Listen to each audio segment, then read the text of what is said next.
Hello friends, special set practice GK science और current affairs के इस सीरीज में जो बिहार बीपीएससी के लिए, बिहार एसएससी पीटी मेंस दोनों के लिए, बिहार दरोगा पीटी मेंस दोनों के लिए, रेलवे और अन्य एसएससी के एग्जाम के लिए काफी इंपॉर्टेंट और ट्रेंडिंग क्वेश्चन और प्रीवियस ईयर क्वेश्चन इंक्लूडेड आप सेट प्रैक्टिस कर रहे हैं। और इस सेट प्रैक्टिस में हम आपको एनसीईआरटी इंक्लूडेड क्वेश्चन भी देने का प्रयास करते हैं और उसका सॉल्यूशन कर रहे हैं।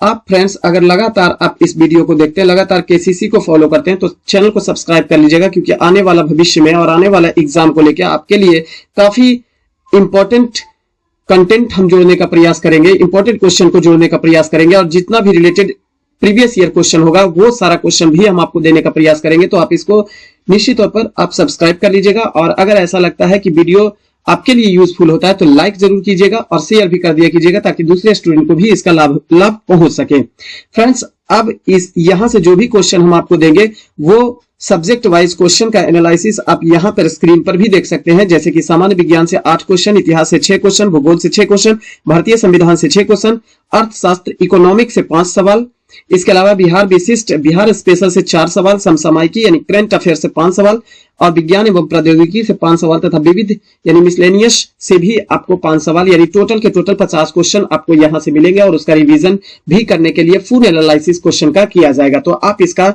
लगातार अवलोकन करते रहेंगे, एनालिसिस आप भी कर सकते हैं, देख सकते हैं। कुछ कमियां अगर रह जाती है तो आप हमें कमेंट्स कर सकते हैं, हम उसमें सुधार करने का प्रयास करेंगे, लेकिन हम अपने स्तर से बेहतर आपको कंटेंट अवेलेबल करवाएंगे और उसका सॉल्यूशन भी करवाने का प्रयास करेंगे। फ्रेंड्स, आप ध्यान दीजिएगा, ये सेट नंबर 66 है। 66 के पहले का सेट भी अगर आपको देखना है तो हमारे केसीसी को ज्वाइन करके आप केसीसी ऑफिशियल टेलीग्राम चैनल से भी जुड़कर आप पीडीएफ सभी सेट का प्रैक्टिस का निकाल सकते हैं, और सारे क्वेश्चन को वहां भी एनालिसिस देख सकते हैं। और पीडीएफ में एनालिसिस किया हुआ, बिना एनालिसिस किया हुआ क्वेश्चन भी आपको मिल जाएगा, जिसके लिए आप उसको रिवीजन भी कर सकते हैं।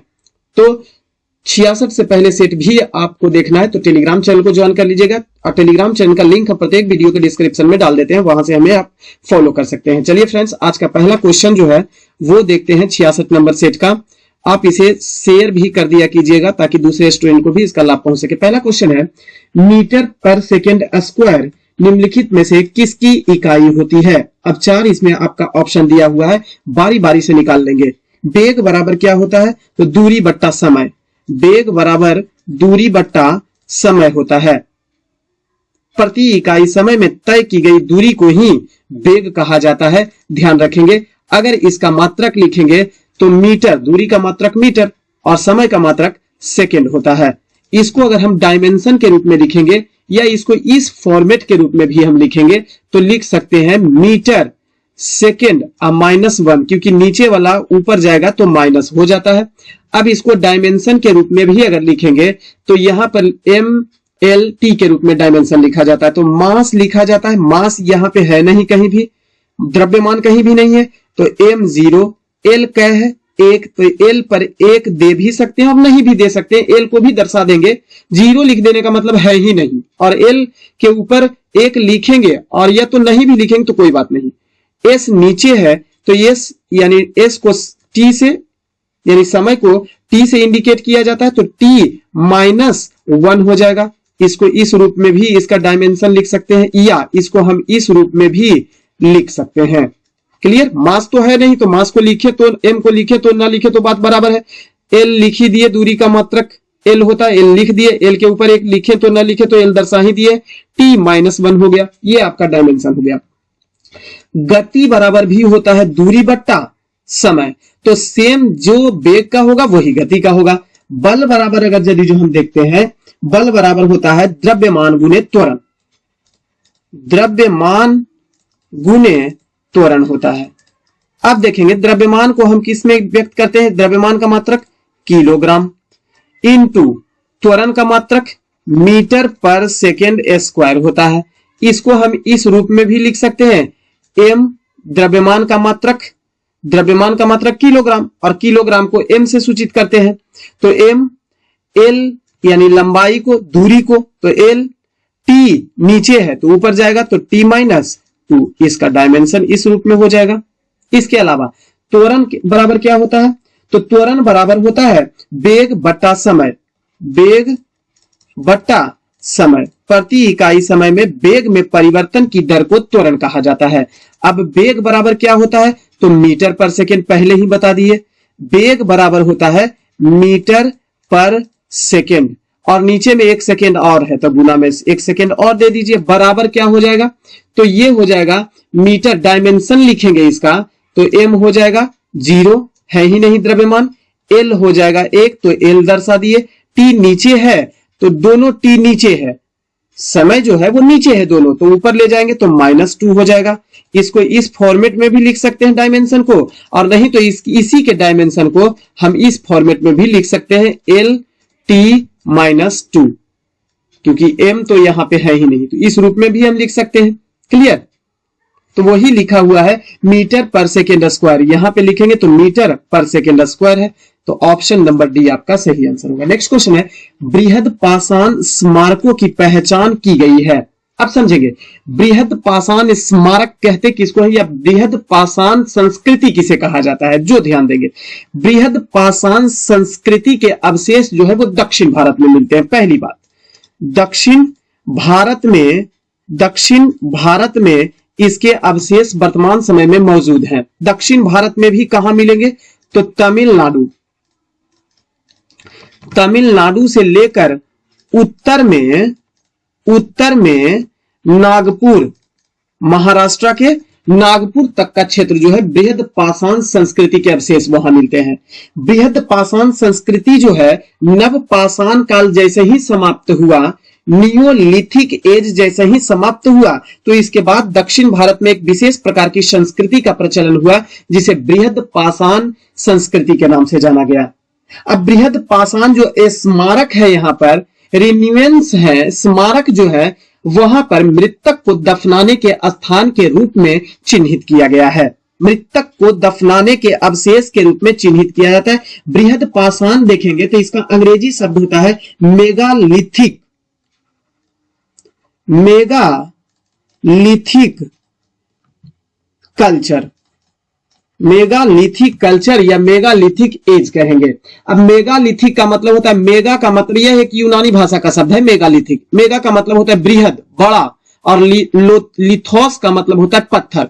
तो बड़े बड़े पत्थरों से निर्मित क्षेत्र जो थे उसे ही बृहद पाषाण कहा गया। पाषाण का मतलब तो पत्थर ही होता है, तो पाषाण मतलब पत्थर, बृहद मतलब बड़ा बड़ा, तो बड़े बड़े पत्थरों से निर्मित जो स्थल थे उसे ही बृहद पाषाण स्मारक कहा गया, जो दक्षिण भारत में खोजा गया है। और यहां पर विशेष रूप से मृतकों को दफनाने के लिए कई प्रकार के स्मारक की प्राप्ति हुई है। इस स्मारक को डालमेन ताबूत, स्तूपाकार, ढेर, वृत्त, संगोर और नडुकल या मेनहीर के नाम से भी जाना जाता था।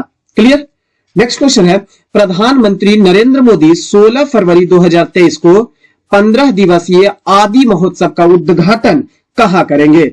आदि महोत्सव का उद्घाटन जो है वो दिल्ली में किया जाएगा, प्रधानमंत्री नरेंद्र मोदी के द्वारा किया जाएगा। इस उत्सव में ध्यान देंगे 28 राज्य, कुल 28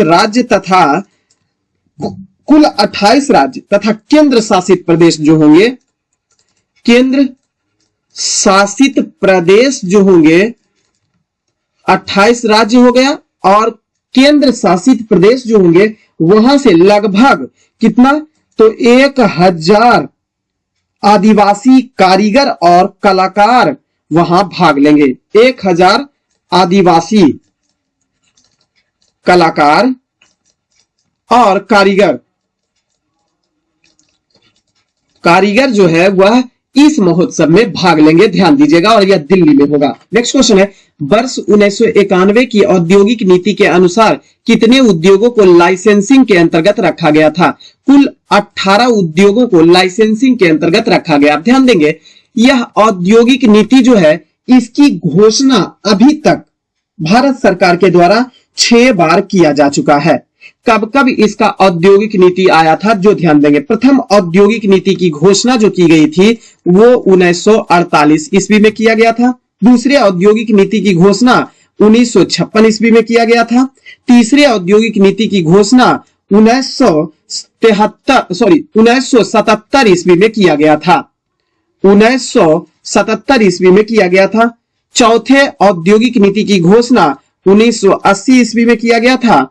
पांचवें औद्योगिक नीति की घोषणा 1990 ईस्वी में और छठे औद्योगिक नीति की घोषणा 1991 ईस्वी में किया गया था। ध्यान देंगे 1956 ईस्वी की औद्योगिक नीति जो थी, इसे भारत का आर्थिक संविधान कहा जाता है। भारत का आर्थिक संविधान, भारत का आर्थिक संविधान 1956 ईस्वी, या कहेंगे द्वितीय औद्योगिक नीति को भारत का आर्थिक संविधान की दर्जा दिया गया था, या इसे ही राज्य पूंजीवाद की बाइबिल भी कहा जाता है। क्लियर। अब ध्यान दीजिएगा कि यह छोबो औद्योगिक नीति में से सबसे नई औद्योगिक नीति जो है वह 1991 ईस्वी की औद्योगिक नीति को सबसे नई औद्योगिक नीति कहा जाता है। 1991 ईस्वी की औद्योगिक नीति जो है, इसकी घोषणा जो हुई थी वो पीवी नरसिंह राव के शासनकाल में, जो प्रधानमंत्री थे, भारत के प्रधानमंत्री पीवी नरसिंह राव के शासनकाल में वित्त मंत्री डॉक्टर मनमोहन सिंह के द्वारा यह औद्योगिक नीति को लागू किया गया था। अब ध्यान दीजिएगा 1991 ईस्वी में जो औद्योगिक नीति आई थी उसमें कुल 18 उद्योगों को लाइसेंसिंग के अंतर्गत रखा गया था। लाइसेंसिंग कहने का मतलब उस उद्योग को, व्यापार को बढ़ाने के लिए या स्थापित करने के लिए भारत सरकार से जो अनुमति की आवश्यकता पड़ती है, विशेष अनुमति की आवश्यकता पड़ती है, उसे ही लाइसेंसिंग के अंतर्गत रखा जाता है, उसे ही लाइसेंसिंग कहा जाता है। यानी जो भी व्यापार उद्योग स्थापित करेंगे उसके लिए लाइसेंस की आवश्यकता सरकार से पड़ेगी, उसे ही लाइसेंसिंग उद्योग के नाम से जाना जाता है। तो 1991 ईस्वी में कुल 18 उद्योग थे जिसको लाइसेंसिंग के अंतर्गत रखा गया है। वर्तमान समय की अगर बात करेंगे, वर्तमान समय की बात करें तो कुल 5 उद्योग ऐसे हैं जिनको स्थापित करने के लिए सरकार के अनुमति की आवश्यकता पड़ेगी, यानी लाइसेंसिंग वर्तमान में 5 उद्योग के लिए प्रोवाइड किया गया है। क्लियर।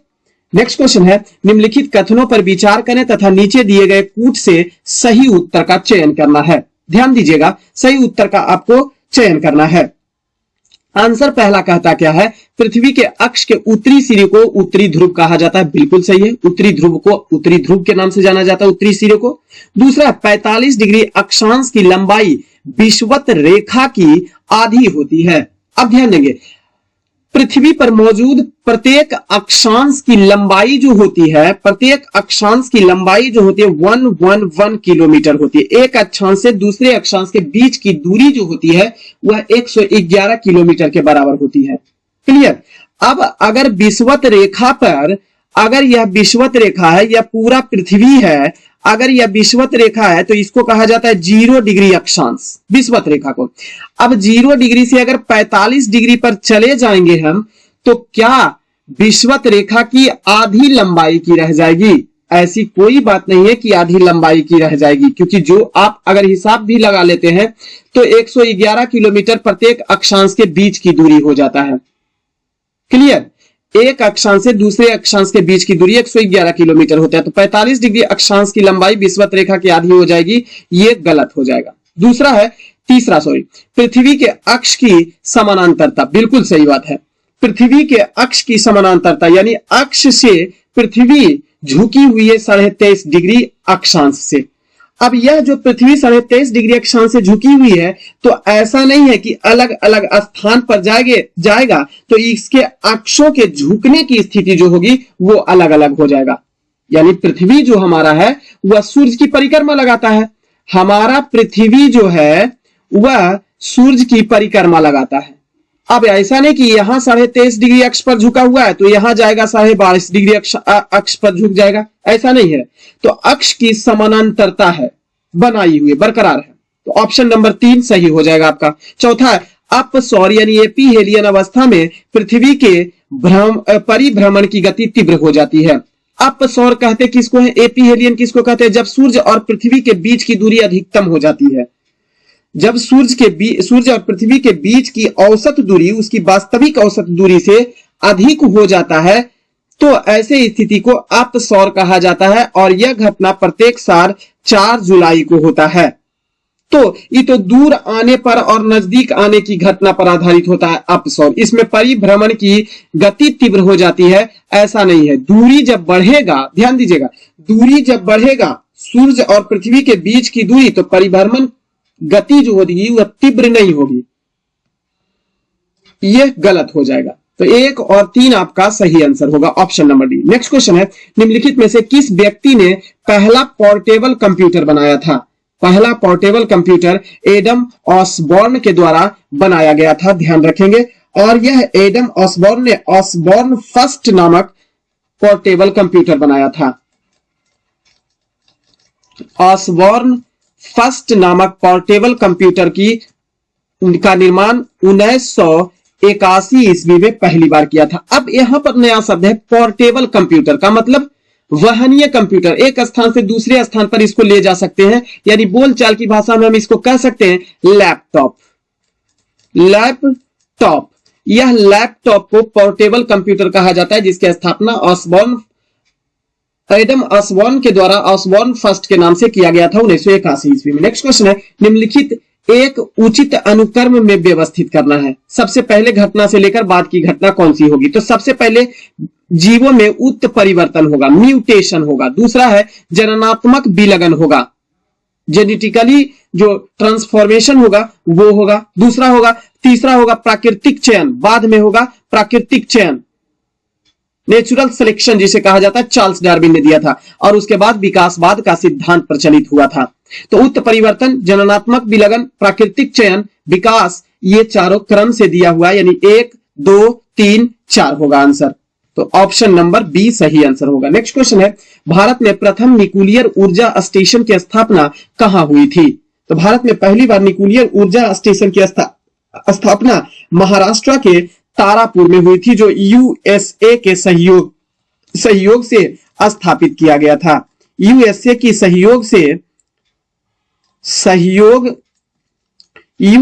सहयोग से स्थापित किया गया था। महाराष्ट्र के तारापुर में इसकी स्थापना 1972 ईस्वी में हुआ था।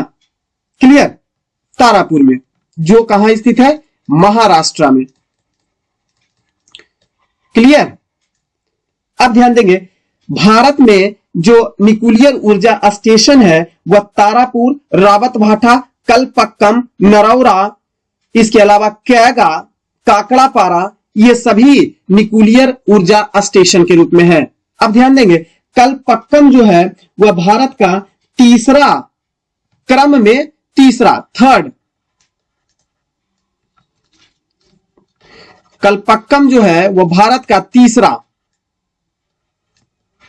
थर्ड पावर प्लांट है, वो समझेंगे तमिलनाडु में है। 1983 ईस्वी में इसकी स्थापना किया गया था। तमिलनाडु में कलपक्कम है, जिसकी स्थापना 1983 ईस्वी में किया गया था।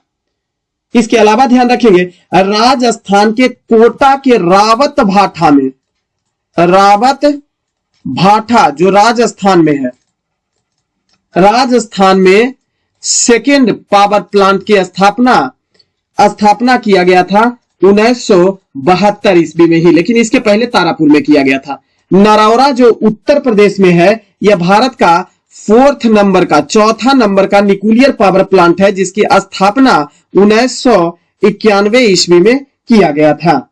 इसके अलावा ध्यान रखेंगे, काकड़ापारा जो है वो गुजरात में, काकड़ापारा गुजरात में, जिसकी स्थापना 1993 ईस्वी में किया गया था। और ये 5th नंबर का न्यूक्लियर पावर प्लांट भारत का रहा है। जबकि 6ठे नंबर का जो रहा है वो कैगा रहा है, यह कर्नाटक में है।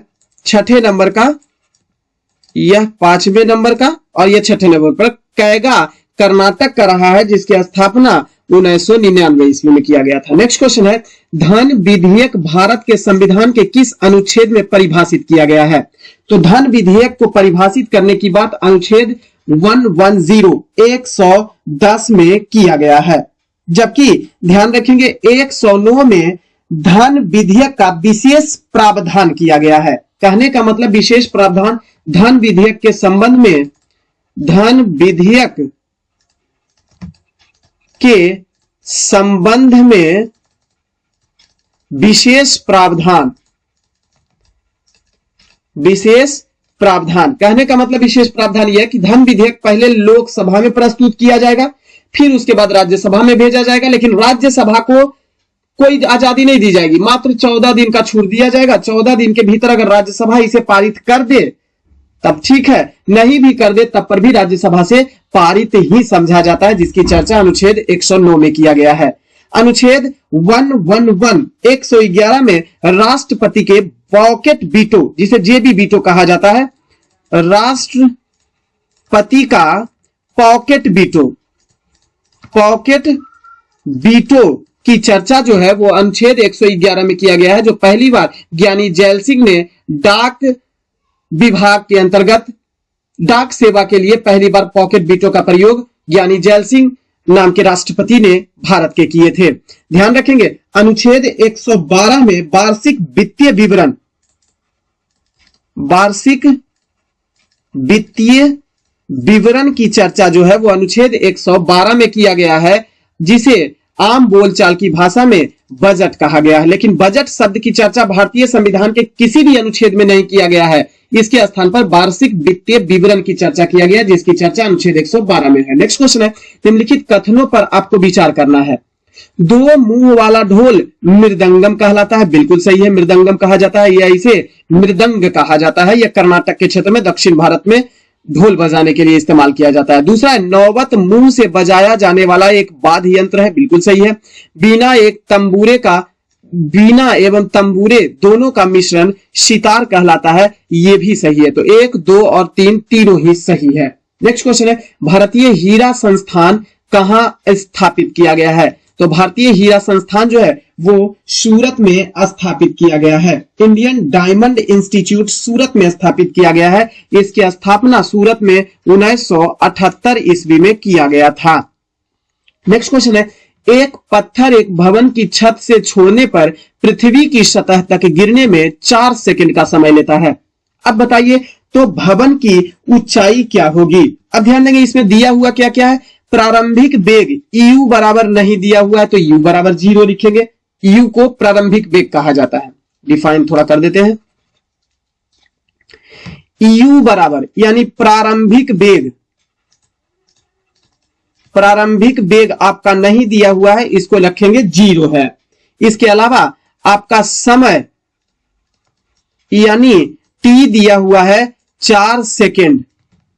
इसके अलावा और क्या दिया हुआ है, s आपको निकालना है, ऊंचाई आपको निकालना है, तो s बराबर 0 और g का मान आप 9.8 मीटर पर सेकेंड मानेंगे। क्लियर, यही है g का मान पर सेकेंड स्क्वायर। अब ध्यान देंगे फॉर्मूला कौन सा लगेगा, तो s बराबर ut plus half gt square.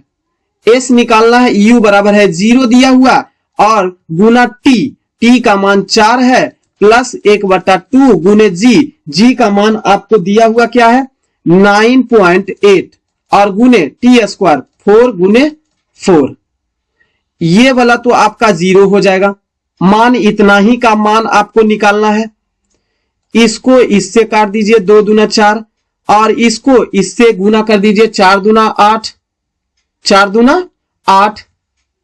अब 9.8 गुने 4 दूना 8, 8 64 हो जाएगा और 9 8 72, 6 78, 78.4 मीटर आपका सही आंसर होगा। 4 मीटर ऊंचाई होगा, answer number D. Next question है, निम्नलिखित में से कौन से बौद्ध धर्म और जैन धर्म दोनों में समान रूप से विद्यमान थे? दोनों में समान रूप से विद्यमान थे। ध्यान देंगे, ताप और भोग की अति का परिहार करना, ये दोनों में नहीं था। जैन धर्म में था अलग और भोग का बौद्ध धर्म में अलग था। दूसरा है वेद प्रामाण्य का प्रति अनास्था, वेद को मानने के लिए उनके प्रति अनास्था था, वह नहीं मानते थे वेद को। तो ऑप्शन नंबर 2 आपका सही हो जाएगा। ये समान रूप से दोनों में, जैन धर्म और बौद्ध धर्म दोनों में समान है। तीसरा है कर्मकांडों की फलवत्ता का निषेध करना, कर्म के आधार पर ही फल मिलता है, इसकी चर्चा जैन धर्म में और बौद्ध धर्म दोनों में किया गया है। कर्मकांड की चर्चा दोनों में है। चौथा है प्राणियों की हिंसा का निषेध करना, यानी प्राणी जो है वो अहिंसा रखे, हिंसा ना करें। तो अहिंसा की चर्चा बौद्ध धर्म में भी है और जैन धर्म में। तो ऑप्शन नंबर 2, 3 और 4 तीनों सही हो जाएगा। नेक्स्ट क्वेश्चन है, ग्रीनविच से दोपहर 12 बजे एक तार भेजा गया है। एक तार यानी एक संदेश भेजा गया है 12 बजे रात में ग्रीनविच से। ग्रीनविच मीन टाइम जहां समय की शुरुआत होती है, वहां से एक तार, एक लेटर भेजा गया है, एक पत्र भेजा गया है। तार संप्रेषित करने में 12 मिनट का समय लग गया है। संप्रेषित करने में 12 मिनट का समय लग गया है, यानी उसको मैनेजमेंट करने में 12 मिनट का समय लग गया है। क्लियर। वह एक नगर में 6 बजे शाम को पहुंच रहा है। नगर का देशांतर कितना हो जाएगा? अब देखेंगे, प्रत्येक देशांतर 4 मिनट का अंतर होता है। एक देशांतर बराबर होता है 4 मिनट। एक देशांतर बराबर 4 मिनट। तो यहां पे जो दिया हुआ है कितना डिग्री देशांतर हो जाएगा ये निकालना है। तो पहले ये देख लेंगे कि मिनट कितना है। तो इस हिसाब से अगर जोड़ते हैं तो हम 15 डिग्री देशांतर बराबर कर सकते हैं कि 1 घंटा होता है। जब एक देशांतर बराबर 1 डिग्री देशांतर में अंतर होता है 4 मिनट का, यानी 1 डिग्री से दूसरे डिग्री देशांतर जाएंगे तो 4 मिनट अंतर चेंज हो जाएगा। क्लियर। 4 मिनट का अंतर बढ़ जाएगा। अब वो बढ़ेगा कि घटेगा? अगर समय आगे जा रहा है तो बढ़ेगा, समय पीछे जा रहा है इसका मतलब है कि घटेगा। अब यहां तो ग्रीनविच दोपहर से शाम में जा रहा है, यानी समय आगे बढ़ रहा है, तो यहां पे समय बढ़ेगा। तो 15 डिग्री देशांतर बराबर हो जाता है, क्योंकि 1 डिग्री देशांतर बराबर 4 मिनट, तो 15 डिग्री देशांतर बराबर 1 घंटा हो जाता है। तो यहां पे कै घंटा दिया हुआ है ये सोचेंगे। तो यहां पे दिया हुआ है आपका 6 घंटा। तो 6 घंटा बराबर 15 छक्का 90 देशांतर। तो 6 घंटा बराबर 90 देशांतर हो जाएगा। 90 डिग्री देशांतर। देशांतर तो निकल गया कि 90 डिग्री ही आएगा देशांतर, 90 डिग्री देशांतर। लेकिन ये जो 12 मिनट का जो समय लगा है संप्रेषित करने में, मैनेजमेंट करने में, ये तो 12 मिनट घट जाएगा ना। अब 12 मिनट बराबर कै देशांतर हो जाएगा? तो 12 मिनट बराबर होता है कितना देशांतर? 3 डिग्री देशांतर। क्योंकि 4 मिनट बराबर 1 डिग्री, तो 4 तिया 12, यानी 3 डिग्री देशांतर इसमें घट जाएगा। तो 3 डिग्री देशांतर जब इस 90 डिग्री में घटेगा, 3 डिग्री देशांतर जब इसमें घटेगा तो बचेगा 87 डिग्री देशांतर। अब यह पूरब होगा कि पश्चिम? तो निश्चित तौर पर यह पूरब होगा। क्यों? क्योंकि यह समय आगे बढ़ रहा है। तो देशांतर से, ग्रीनविच मीन टाइम से अगर पूरब की ओर जाते हैं तो समय आगे बढ़ता है, और पश्चिम की ओर जाते हैं तो समय पीछे घटता है। तो ऑप्शन नंबर बी आपका सही आंसर होगा। पूर्वी देशांतर यहां पे लिखेंगे, पूर्वी देशांतर। नेक्स्ट क्वेश्चन है, कथन दिया हुआ है और दूसरा कथन 1 भी है, कथन 2 भी है। संघ की कार्यपालिका शक्तियां भारत के राष्ट्रपति में निहित होती है। बिल्कुल सही है, लेकिन वास्तविक कार्यपालिका के प्रधान प्रधानमंत्री होते हैं।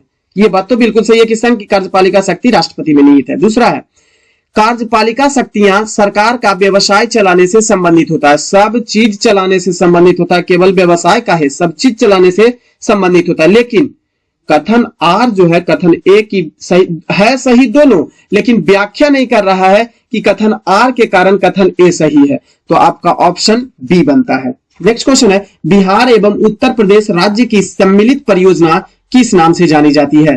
तो यह है गंडक परियोजना। बिहार और उत्तर प्रदेश की सम्मिलित परियोजना गंडक परियोजना है।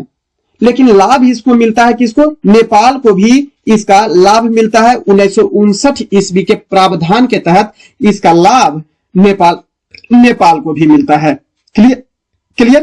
तो यह बिहार, उत्तर प्रदेश और नेपाल की संयुक्त परियोजना है गंडक परियोजना। इस चीज को ध्यान रखेंगे, और लाभ भी तीनों को मिलता है। दामोदर नदी घाटी परियोजना जो है, इसे बड़ा इंपॉर्टेंट है। दामोदर नदी घाटी परियोजना 1948 ईस्वी में तत्कालीन प्रधानमंत्री पंडित जवाहरलाल नेहरू के द्वारा स्थापित किया गया था। दामोदर नदी पर झारखंड में इसका लाभ मिलता है, झारखंड और पश्चिम बंगाल 2 राज्य को। इस दामोदर नदी घाटी परियोजना को आधुनिक भारत का मंदिर के नाम से जाना जाता है। आधुनिक भारत का मंदिर के नाम से जाना जाता है, जिसे JL नेहरू ने कहा था आधुनिक भारत का मंदिर। ब्यास परियोजना जो है वो ब्यास नदी पर स्थित है और इससे राजस्थान, हरियाणा और पंजाब को लाभ मिलता है। राजस्थान, हरियाणा और पंजाब राज्य को लाभ मिलता है। जबकि हीराकुंड बांध हीराकुंड नदी पर स्थित है। हीराकुंड बांध हीराकुंड नदी पर स्थित है और यह उड़ीसा राज्य में स्थित है। क्लियर। नेक्स्ट क्वेश्चन है, कीबोर्ड शॉर्टकट का प्रयोग ... को मूव करने के लिए किया जाता है। किसको मूव करने के लिए? इंसर्शन पॉइंट को मूव करने के लिए कीबोर्ड शॉर्टकट की का प्रयोग किया जाता है। इंसर्शन पॉइंट का मतलब होता है सम्मिलित बिंदु। अब इंसर्शन पॉइंट का और डिफाइन करेंगे तो जहां अगला टाइप किया गया कैरेक्टर को डाला जाएगा, जहां अगला टाइप किया हुआ कैरेक्टर को डाला जाएगा, उस पॉइंट को ही इंसर्शन पॉइंट के नाम से जाना जाता है। क्लियर। नेक्स्ट क्वेश्चन है, खाद्य के बारे में सही वाक्य का चयन करना है। तो खाद्य के बारे में सही वाक्य का वाक्य पहले पढ़ेंगे कि कौन कौन सा सही होना चाहिए। खाद्य में जैव पदार्थों की मात्रा अधिक होती है और पोषक पदार्थों की मात्रा कम होती है। ऐसा रहता तो काहे लगी खाद्य का इस्तेमाल किया जाता है? पोषक पदार्थ भी पाए जाते हैं मिट्टी के लिए। क्लियर। तो ये तो गलत हो जाएगा। दूसरा है, यह रेतीला मृदा में जल धारण क्षमता को बढ़ा देता है। बिल्कुल सही है। तीसरा है, यह चिकनी मृदा से अतिरिक्त जल को बाहर निकालने में भी सहायता करता है, इसीलिए खाद का तो इस्तेमाल किया जाता है। चौथा है, इसका अत्यधिक उपयोग पर्यावरण को प्रदूषित करता है, क्योंकि यह जंतु के उत्सर्जित अपशिष्ट से बनी हुई होती है। ऐसा नहीं है कि जंतु के अपशिष्ट उत्सर्जन से जो बना हुआ रहेगा वह पर्यावरण को प्रदूषित करेगा। हाँ, पर्यावरण को प्रदूषित करती है, कुछ ऐसे खाद्य होते हैं, लेकिन ऐसा नहीं कि जंतु के उत्सर्जित अपशिष्ट से बनाए गए खाद्य जो होते हैं वो पर्यावरण को प्रदूषित करेंगे। तो ये बात भी गलत हो जाएगा। तो 2 और 3 आपका सही आंसर होगा। नेक्स्ट क्वेश्चन है, हम्बर्ट कौन सी पुस्तक का मुख्य पात्र है? तो हम्बर्ट जो है वो लोलिता नामक पुस्तक का मुख्य पात्र के रूप में दर्शाया गया है। लोलिता पुस्तक की रचना व्लादिमीर नाबोकोव के द्वारा किया गया था। रचना व्लादिमीर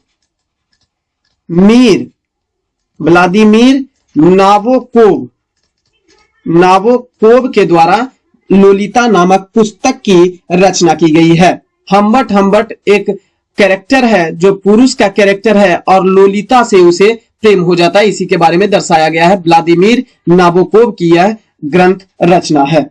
क्लियर। नेक्स्ट क्वेश्चन है, क्विट्जल किस देश की मुद्रा है? तो क्विट्जल जो है वह दिए गए ऑप्शन में ग्वाटेमाला की मुद्रा क्विट्जल है। क्लियर। अब ध्यान देंगे, ग्वाटेमाला की राजधानी कहां, यह भी ध्यान रखेंगे। तो ग्वाटेमाला सिटी इसकी राजधानी है। इसके अलावा ध्यान देंगे, लग्जेमबर्ग ऑप्शन नंबर डी में दिया हुआ लग्जेमबर्ग, तो इसकी राजधानी भी लग्जेमबर्ग है। और इसकी मुद्रा की बात करें तो फ्रैंक इसकी मुद्रा है। इसके अलावा फ्रेंच गियाना है जिसकी राजधानी कोएन्ने है और फ्रैंक इसकी मुद्रा है। कोएन्ने और फ्रैंक जो है इसकी मुद्रा है। वेस्ट इंडीज जो है वो एक समूह देश है, कई देशों का एक समूह देश है, खाड़ी देश के रूप में जाना जाता है। नेक्स्ट क्वेश्चन है, संविधान सभा ने डॉक्टर BR अम्बेडकर की अध्यक्षता में प्रारूप समिति के गठन कब किया था? प्रारूप समिति का गठन 29 अगस्त 1947 ईस्वी में किया गया था। प्रारूप समिति जो है वो संविधान सभा के द्वारा इसका निर्माण किया जाता है और यह प्रारूप समिति को बनाया किसने था यह भी आप ध्यान रखेंगे। तो इसे बनाया था BN राव के द्वारा इस प्रारूप समिति का निर्माण किया गया था। प्रारूप समिति का निर्माण जो है वह BN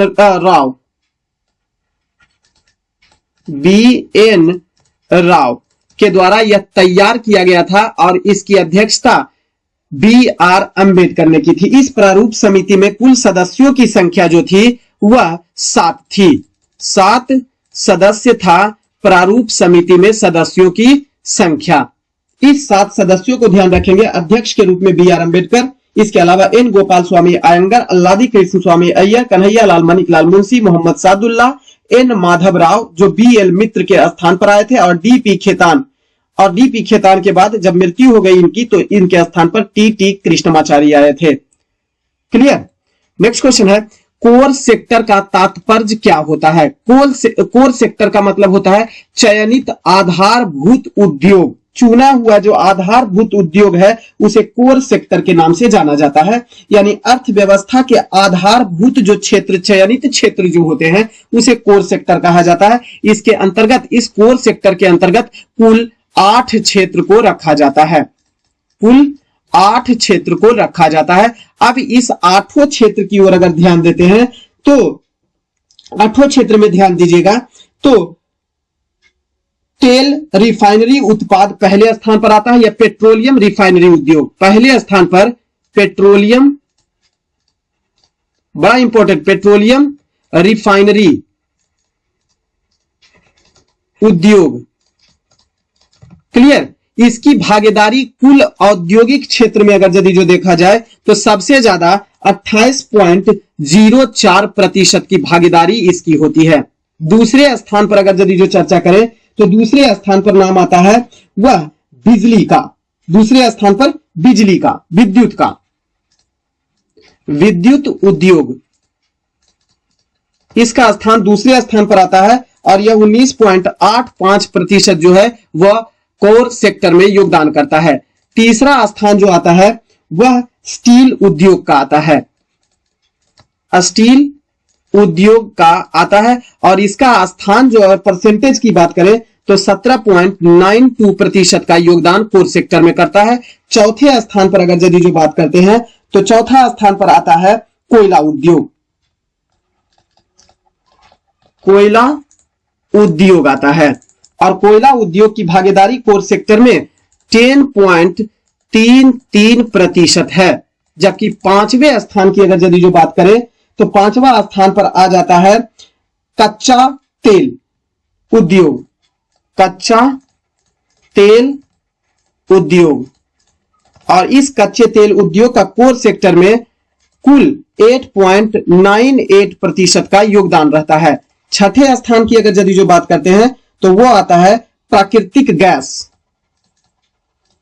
प्राकृतिक गैस उद्योग, और यह जो परसेंटेज के दृष्टिकोण से देखा जाए तो 6.88% कोर सेक्टर में योगदान करता है। 7वें स्थान की अगर बात करें तो सीमेंट उद्योग।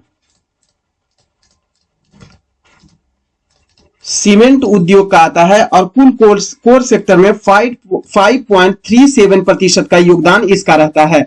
8वें स्थान की अगर यदि जो बात करें और सबसे अंतिम स्थान का तो वो आता है उर्वरक उद्योग। उर्वरक उद्योग का स्थान आता है और इसका योगदान 2.63% के रूप में कोर सेक्टर में योगदान करता है। क्लियर। नेक्स्ट क्वेश्चन है सूची 1 को सूची 2 के साथ सुमेलित करें और सूचियों के नीचे दिए गए कूट से सही उत्तर का आपको चयन करना है। ध्यान दीजिएगा, सर्व वर्मा एक तरफ लेखक का नाम है, दूसरे तरफ उनके द्वारा रचित ग्रंथ का नाम है। ध्यान दीजिएगा, सर्व वर्मा जो है वह कंकातंत्र नामक ग्रंथ की रचना किए थे, जबकि शूद्रक ने मृक्षकटिकम नामक ग्रंथ की रचना की थी।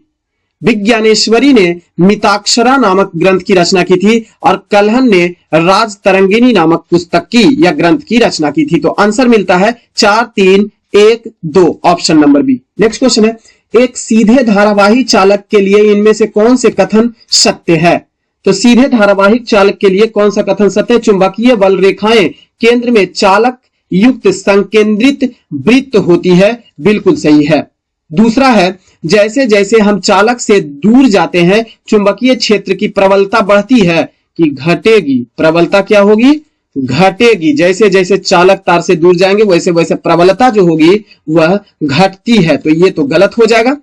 तीसरा है चुंबकीय क्षेत्र की दिशा दाएं हाथ के अंगूठे के नियम का उपयोग करके निर्धारित किया जा सकता है, बिल्कुल ही सही है। दिशा को दाएं हाथ के अंगूठे से इंगित किया जाता है, तो ऑप्शन बनता है 1 और 3। नेक्स्ट क्वेश्चन है 14 फरवरी को पुलवामा हमले की बरसी के रूप में मनाया जाता है, हमला किस साल हुआ था? तो 14 फरवरी 2019 को यह घटना हुई थी और पुलवामा में 40 सीआरपीएफ जवान जो एक बस में जा रहे थे, बस पर हमला कर दिया गया था और उसे उड़ा दिया गया था और 40 हमारे सीआरपीएफ जवान जो है वो शहीद हो गए थे।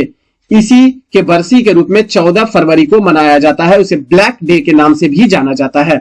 नेक्स्ट क्वेश्चन है, गोल्ड मैन पुरस्कार किस क्षेत्र में उत्कृष्ट योगदान के लिए दिया जाता है? तो पर्यावरण की रक्षा करने के लिए गोल्ड मैन पुरस्कार दिया जाता है, पर्यावरण की रक्षा करने के लिए दिया जाता है। और इस गोल्ड मैन पुरस्कार की शुरुआत जो हुई थी वो 1989 ईस्वी में रिचर्ड एन गोल्डमैन और रोडा गोल्डमैन द्वारा किया गया था। Clear? Richard N Goldman and दूसरा रोडा गोल्डमैन द्वारा इस पुरस्कार की शुरुआत की गई थी। और ध्यान रखेंगे इसमें $2 लाख, इस पुरस्कार राशि के तहत $2 लाख की राशि जो है वो प्रोवाइड किया जाता है। क्लियर? 2022 में यह पुरस्कार प्राप्तकर्ता जो हैं वो एलेक्स लुसितांटे और एलेक्जेंड्रा नर्वेज हैं। एलेक्स लुसितांटे एंड दूसरा व्यक्ति एलेक्जेंड्रा नर्वेज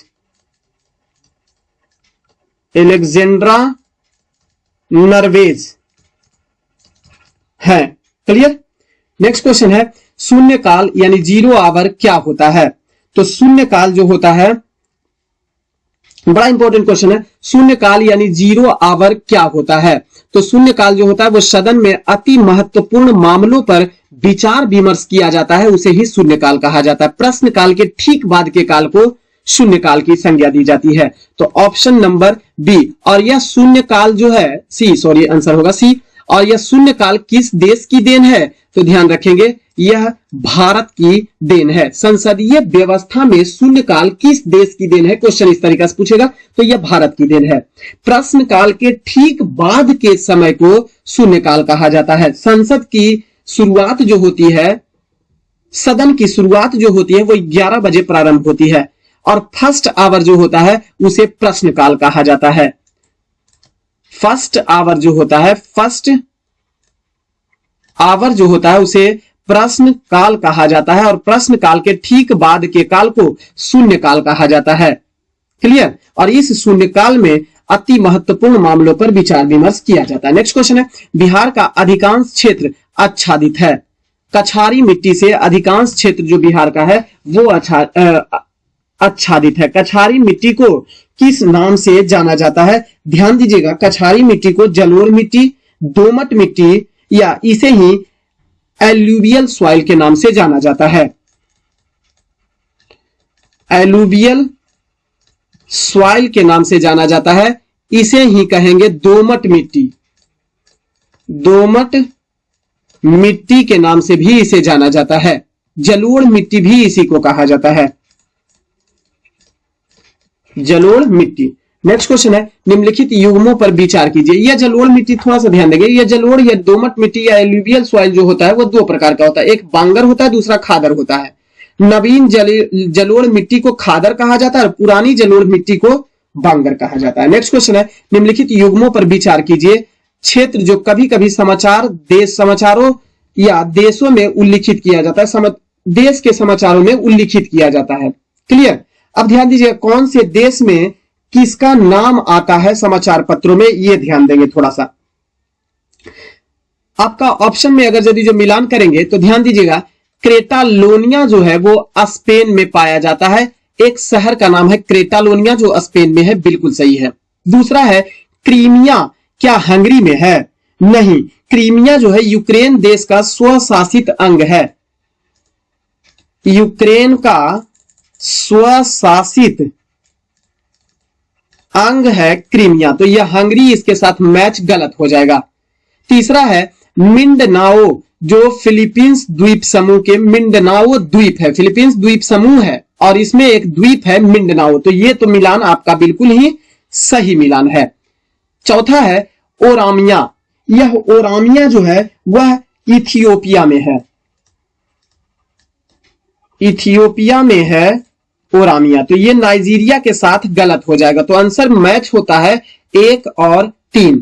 तो फिलीपींस देश में जाएंगे तो समाचार पत्रों मिंडनाओ को पढ़ सकते हैं, स्पेन में जाएंगे तो क्रेटालोनिया को पढ़ सकते हैं। नेक्स्ट क्वेश्चन है, पंचायतों को संवैधानिक दर्जा प्रदान किया गया है। संवैधानिक दर्जा जो प्रदान किया गया पंचायतों को, वह कब प्रदान किया गया, किस अनुच्छेद में? तो अनुच्छेद 243 के अंतर्गत संवैधानिक दर्जा प्रदान किया गया पंचायतों को। ध्यान दीजिएगा, अनुच्छेद 243 एक ही अनुच्छेद नहीं, अनुच्छेद 16 ऐसे अनुच्छेद हैं जो पंचायती राज्य व्यवस्था के संवैधानिक दर्जा से संबंधित है। अनुच्छेद की अगर यदि जो बात करेंगे तो अनुच्छेद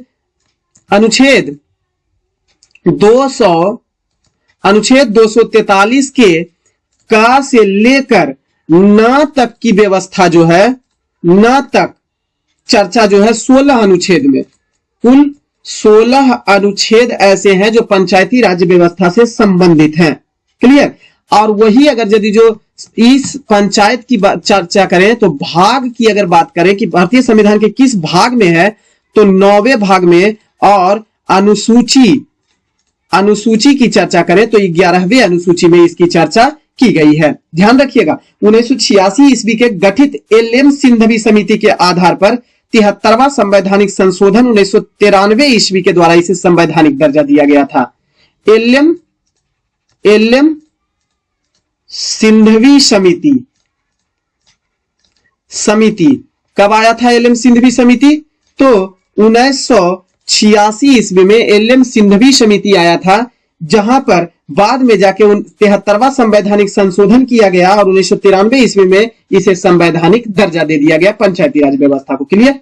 नेक्स्ट क्वेश्चन है, एक पेड़ की शाखा पर बैठा बंदर अचानक नीचे जमीन पर गिर पड़ता है, यह किस नियम का उदाहरण है? तो ऊर्जा संरक्षण का नियम आधारित है। ऊर्जा संरक्षण तो कहता ही है कि बिना ऊर्जा का इन्वेस्ट किए हुए कार्य करने निष्कासित हो जाना, यह ऊर्जा संरक्षण कहलाता है, ऊर्जा का संरक्षण हो जाना। क्लियर? नेक्स्ट क्वेश्चन है, भारत छोड़ो आंदोलन के दौरान इनमें से कौन हजारीबाग जेल से फरार हो गए थे? जयप्रकाश नारायण जो थे वह हजारीबाग जेल से फरार हो गए थे। भारत छोड़ो आंदोलन की बात करेंगे तो 8 अगस्त 1942 ईस्वी को भारत छोड़ो आंदोलन की शुरुआत की गई थी। बंबई के ऐतिहासिक ग्वालियर टैंक से की गई थी। अब इस ऐतिहासिक ग्वालियर टैंक को अगस्त क्रांति मैदान के नाम से भी जाना जाता है। बाद में जयप्रकाश नारायण जो थे हजारीबाग जेल से भागकर आजाद दस्ता नामक एक संगठन की शुरुआत 1943 ईस्वी में की थी, जो नेपाल के राजबिलास जंगल में, नेपाल के राजबिलास जंगल में। तो क्वेश्चन कई बार यह भी पूछता है कि हजारीबाग जेल से कहां फरार हो गए थे, तो नेपाल के राजबिलास जंगल में फरार हो गए थे और वहां पर आजाद दस्ता की शुरुआत किए थे। नेक्स्ट क्वेश्चन है, निम्नलिखित कथनों पर आपको विचार करना है। ध्यान दीजिएगा, निम्नलिखित कथन पर आपको विचार करना है। विचार पहले पढ़ेंगे, देखेंगे, कथन पढ़ेंगे। टेक्सास वृक्ष हिमालय में प्राकृतिक रूप से पाया जाता है, बिल्कुल सही है। टेक्सास वृक्ष हिमालय में पाया जाता है प्राकृतिक रूप से। टेक्सास वृक्ष रेड डेटा बुक में सूचीबद्ध किया हुआ है, बिल्कुल सही है। और टेक्सास वृक्ष टेक्सॉल नामक औषध प्राप्त की जाती है, जो पार्किंसंस रोग के विरुद्ध प्रभावी होता है, बिल्कुल सही है। तो तीनों के तीनों ही सही है। नेक्स्ट क्वेश्चन है, काला चांद नामक चित्र का चित्रांकन किसके द्वारा किया गया था? यह सतीश गुजराल के द्वारा किया गया था, काला चांद का चित्रांकन। नेक्स्ट क्वेश्चन है, हमारे सौर परिवार के संदर्भ में निम्नलिखित में से कौन सा कथन जो है वो सही है? सौर परिवार के बारे में, तो हमारे सौर परिवार एक सभी ग्रहों में पृथ्वी जो है वो सघनतम है, यानी पृथ्वी की सघनता जो है वो पूरे सौर परिवार में सबसे ज्यादा है। कितना है? औसतन 5.5 ग्राम प्रति घन सेंटीमीटर इसकी औसत घनत्व है, सघनता इसकी है। तो ये बात बिल्कुल ही सही है। दूसरा, पृथ्वी के संगठन में मुख्य तत्व सिलिकॉन है। जी नहीं, सिलिकॉन नहीं है, ऑक्सीजन है। प्रमुख तत्व ऑक्सीजन है, 26.64% सबसे ज्यादा। दूसरा है, तीसरी बात, सूर्य में सौर परिवार के द्रव्यमान का 75% अंतर्विष्ट है। सूर्य में सौर परिवार के द्रव्यमान का 75% अंतर्विष्ट है, यह भी आपका सही नहीं है। चौथा है, सूर्य का व्यास पृथ्वी के व्यास का 190 गुना है। नहीं, 109 गुना है। तो ये भी कथन आपका सही है, तो आंसर मिलेगा सबसे सही है ए। नेक्स्ट क्वेश्चन है, गांधार शैली की मूर्ति कला में बुद्ध का सारनाथ में हुए प्रथम धर्मोपदेश से संबंध प्रवचन मुद्रा का नाम क्या है? तो इसे धर्म चक्र प्रवर्तन कहा गया है। नेक्स्ट क्वेश्चन है, पारिस्थितिकी तंत्र के दो घटक कौन कौन से होते हैं? जैविक घटक, बायोटिक कंपोनेंट, बायोटिक और एबायोटिक, जैविक और अजैविक घटक के रूप में जाना जाता है। ध्यान रखेंगे, जैविक के रूप में उत्पादक वर्ग, उपभोक्ता वर्ग और अपघटक वर्ग को रखा जाता है, यानी प्रोड्यूसर, कंज्यूमर और डिकम्पोजर के रूप में रखा जाता है। क्लियर? जबकि अजैविक में आता है कार्बनिक, अकार्बनिक और जलवायवीय घटक को रखा जाता है। नेक्स्ट क्वेश्चन है, दिसंबर को विजय दिवस मनाने का कारण क्या होता है? विजय 16 दिसंबर को, यहां पर लिखेंगे 16 दिसंबर को विजय दिवस इसलिए मनाया जाता है क्योंकि 1971 ईस्वी में पाकिस्तान के विरुद्ध विजय प्राप्त हुआ था भारतीय इंडियन आर्मी को, इसलिए उस दिन को विजय दिवस के रूप में मनाया जाता है। नेक्स्ट क्वेश्चन है, निम्नलिखित में से कौन सा सूचना का अधिकार अधिनियम 2005 से संबंधित है? तो 2005 से संबंधित सूचना का अधिकार अधिनियम जो है वो नमित शर्मा बनाम भारत संघ से संबंधित है। क्लियर?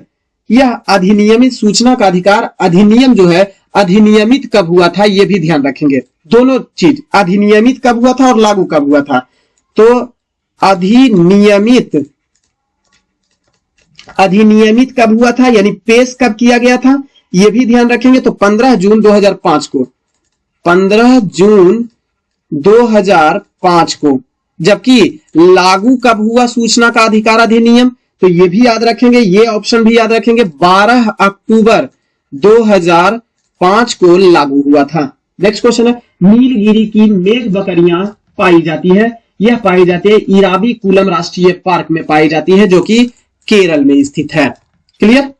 नेक्स्ट क्वेश्चन है, निम्नलिखित में से कौन सा सही सुमेलित इसमें से नहीं है? बंदी प्रत्यक्षीकरण, 5 रीट के बारे में दिया हुआ है। बंदी प्रत्यक्षीकरण, to have the body of, बिल्कुल सही है। इसके साथ मिलान, शरीर के साथ सशरीर उपस्थित किया जाए किसके समक्ष? दंडाधिकारी के समक्ष बंदी बनाए गए व्यक्ति को उसके सशरीर उपस्थित किया जाना चाहिए। तो यह बंदी प्रत्यक्षीकरण बिल्कुल सही है। दूसरा जो है वो है परमादेश, बी कमांड। परमादेश का मतलब हम कमांड करते हैं, हम आदेश देते हैं, यह भी सही है। तीसरा जो है प्रतिषेध। प्रतिषेध का मतलब क्या होता है, ध्यान रखेंगे। प्रतिषेध का मतलब होता है प्रोहिबिशन, अंग्रेजी में इसको कहते हैं प्रोहिबिशन। प्रतिषेध, प्रोहिबिशन, इसका मतलब होता है एन ऑर्डर टू रेस्ट्रेन और स्टॉप। इसका मतलब होता है एन ऑर्डर टू रिस्ट्रेन और स्टॉप। ये इसका मतलब होता है कि मतलब हम प्रतिषेध करते हैं, हम रोकने के लिए कह रहे हैं। प्रतिषेध, आपको प्रोहिबिट कर रहे हैं, रोक रहे हैं, मना कर रहे हैं। इसका मतलब होता है एन ऑर्डर टू रिस्ट्रेन और स्टॉप, ना कि to be certified. To be certified जो होता है वो सर्टियोरेरी का होता है, सर्टियोरेरी का होता है। सर्टियोरेरी का मतलब होता है क्या? सर्टियोरेरी का मतलब यह होता है कि सर्टियोरेरी का मतलब होता है अधिकार बंदी प्रत्यक्षीकरण, परमादेश लेख, प्रतिषेध लेख, उत्प्रेषण। सर्टियोरेरी का मतलब उत्प्रेषण और इसका मतलब होता है टू बी सर्टिफाइड। तो ये जो होगा वो सही सुमेलित आपके साथ प्रोहिबिशन के साथ नहीं होगा। क्लियर? अधिकार परीक्षा का मतलब होता है वाई व्हाट अथॉरिटी, अधिकार परीक्षा, जिसको अंग्रेजी में कोवेरेंटो कहा जाता है, कोवेरेंटो कहते हैं। क्लियर? नेक्स्ट क्वेश्चन है, कॉपर निम्न प्रकार से सांद्र नाइट्रिक अम्ल के साथ अभिक्रिया करके सल्फ्यूरिक नाइट्रेट तथा नाइट्रोजन डाई सल्फाइड बनाता है। नाइट्रोजन डाई सल्फाइड बनाता है। तो बताइए कौन सी अभिक्रिया जो है इसके बारे में आपका सही अभिक्रिया है? वह है कॉपर बैलेंस के साथ ऑप्शन नंबर बी मिलता है। नेक्स्ट क्वेश्चन है, इंडियन नेशनल कांग्रेस की प्रथम भारतीय महिला अध्यक्ष कौन थी? इंडियन नेशनल कांग्रेस की प्रथम भारतीय महिला जो थी वो सरोजनी नायडू थी। सरोजनी नायडू थी। अब ध्यान रखेंगे सरोजनी नायडू ने किसकी अध्यक्षता की थी, तो कानपुर अधिवेशन, भारतीय राष्ट्रीय इंडियन नेशनल कांग्रेस के कानपुर अधिवेशन जो 1925 ईस्वी में हुआ था, और यह आईएनसी इंडियन नेशनल कांग्रेस का 49वां अधिवेशन था। सॉरी 49वां नहीं, सॉरी 41वां अधिवेशन था। 1925 ईस्वी में 41वां अधिवेशन था इंडियन नेशनल कांग्रेस का, जिसकी अध्यक्षता सरोजनी नायडू के द्वारा किया गया था। जबकि ध्यान रखेंगे एनी बेसेंट प्रथम महिला, केवल पूछेगा भारतीय नहीं लगा हुआ रहेगा, प्रथम महिला रहेगा। तो प्रथम महिला जो 33वां अधिवेशन हुआ 1917 ईस्वी में, 1917 ईस्वी में 33वां अधिवेशन जो हुआ था, कहां हुआ था यह अधिवेशन? कलकत्ता में, कलकत्ता में। इसकी अध्यक्षता किया था श्रीमती एनी बेसेंट ने, जो पहली महिला थी, पहली महिला थी। क्लियर। नेक्स्ट क्वेश्चन है, नूर सुल्तान किस देश की राजधानी है? तो नूर सुल्तान जो है, ध्यान देंगे, नूर सुल्तान जो है वह ऑप्शन के अनुसार कजाकिस्तान की राजधानी जो है वो नूर सुल्तान है। इसके अलावा लिथुआनिया की राजधानी विल्नियस है। लिथुआनिया की राजधानी जो है वो विल्नियस है, जबकि ताजिकिस्तान की राजधानी जो है वो दुशानबे है, दुशानबे है। जबकि उज्बेकिस्तान की राजधानी अगर बात करें तो ताशकंद है,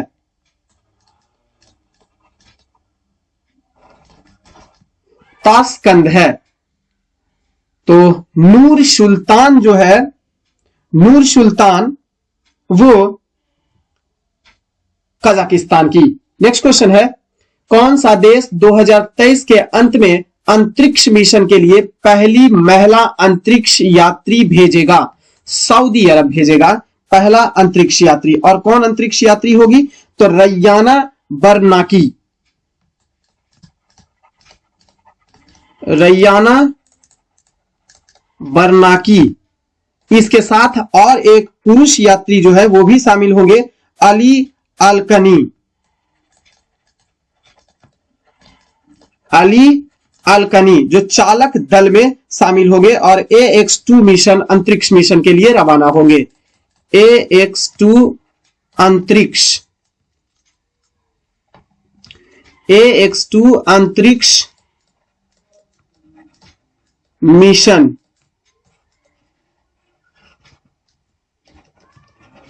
के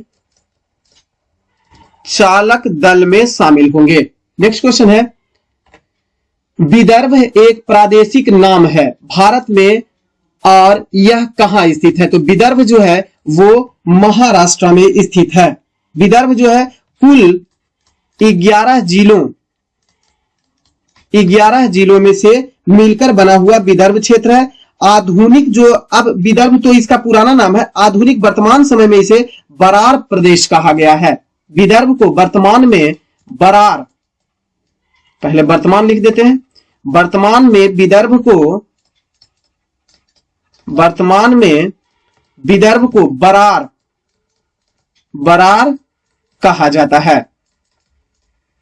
क्लियर, बरार कहा जाता है। नेक्स्ट क्वेश्चन है, भारत का राष्ट्रीय आय का प्रथम मापन किसके द्वारा किया गया था? दादा भाई नौरोजी के द्वारा 1867 से 68 में किया गया था, दादा भाई नौरोजी के द्वारा। उस समय प्रति व्यक्ति आय जो थी, उस समय 1868 ईस्वी में प्रति व्यक्ति आय, प्रति व्यक्ति आय जो थी उस समय, ध्यान देखें, 20 रुपया प्रति व्यक्ति आय थी। नेक्स्ट क्वेश्चन है, निम्नलिखित में से किसे शेख उल हिंद की पदवी प्रदान की गई थी? तो शेख उल हिंद की जो पदवी प्रदान की गई थी वह ख्वाजा मुइनुद्दीन चिश्ती को प्रदान की गई थी। ख्वाजा मुइनुद्दीन चिश्ती को प्रदान की गई थी। ध्यान रखेंगे, ख्वाजा मुइनुद्दीन चिश्ती के जो पुत्र हुए शेख सलीम चिश्ती, सुधार करेंगे थोड़ा सा, शेख सलीम चिश्ती को प्रदान किया गया था। शेख उल हिंद की पदवी जो है वो शेख सलीम चिश्ती को प्रदान किया गया था, जो ख्वाजा मुइनुद्दीन चिश्ती के पुत्र थे। क्लियर। ख्वाजा मोइनुद्दीन चिश्ती के ये पुत्र थे शेख सलीम चिश्ती और इन्हीं को शेख उल हिंद कहा गया। नेक्स्ट क्वेश्चन है क्वींसबेरी रूल किस खेल से संबंधित होता है? तो क्वींसबेरी रूल जो है वो बॉक्सिंग के खेल से संबंधित है। नेक्स्ट क्वेश्चन है नैम का पहला सम्मेलन कहां हुआ था? नैम का पूरा रूप क्या होता है? नॉन अलाइंड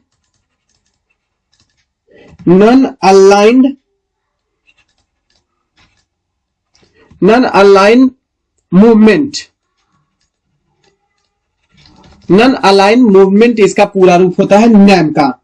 अब ध्यान दीजिएगा यह नैम है क्या? तो 120 देशों का एक समूह है नैम। क्लियर। और यह नैम की स्थापना 1 सितंबर 1961 ईस्वी में बेलग्रेड में इसकी स्थापना हुई थी। क्लियर। अब ध्यान देंगे बेलग्रेड कहां है? यूगोस्लोवाकिया में बेलग्रेड है। तो बेलग्रेड में इसकी स्थापना की गई थी 1 सितंबर 1961 ईस्वी में स्थापना की गई थी। ध्यान देंगे अग्रणी नेता में टीटो, नासिर और नेहरू थे। इसका मुख्यालय की अगर बात करेंगे तो काठमांडू में इसका मुख्यालय है। क्लियर। तो फ्रेंड्स ये 50 क्वेश्चन था हमारा। आपको कैसा लगा ये जरूर कमेंट बॉक्स में बताइएगा। कोई कमी रहता है तो आप हमें बता सकते हैं, हम उसे सुधारने का पूरा प्रयास करेंगे। इसके अलावा कमेंट में हमें और भी सजेस्ट कर सकते हैं कि किस तरीका का क्वेश्चन दे, क्या यह लेवल ठीक है या नहीं है। बाकी आप इसका अवलोकन करते रहिए, देखते रहिए, निश्चित तौर पर आपको फायदा होगा। बहुत बहुत धन्यवाद।